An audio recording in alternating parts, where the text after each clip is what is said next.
కనపడేది BT road అండి.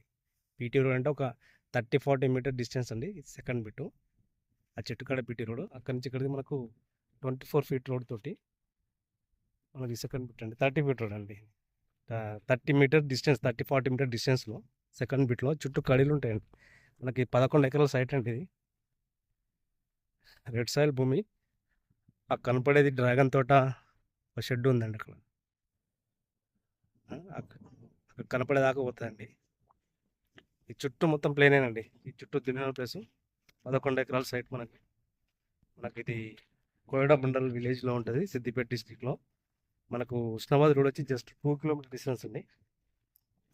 Hanamkonda Siddipet road 2 kilometre డిస్టెన్స్లో. సిద్దిపేట మనకు ఒక 25 కిలోమీటర్ డిస్టెన్స్లో ఉంటుందండి. రెడ్ సాయిల్ భూమి, మంచి పంట భూమినండి. కొంచెం 2-3 గుళ్ళు ఉన్నాయి, అవి తీసేసుకోవాలి. మొత్తం దున్ని పెట్టిండని. మనకు రైతు వచ్చేసి 22 లక్షలు చెప్తున్నాడు ఇది.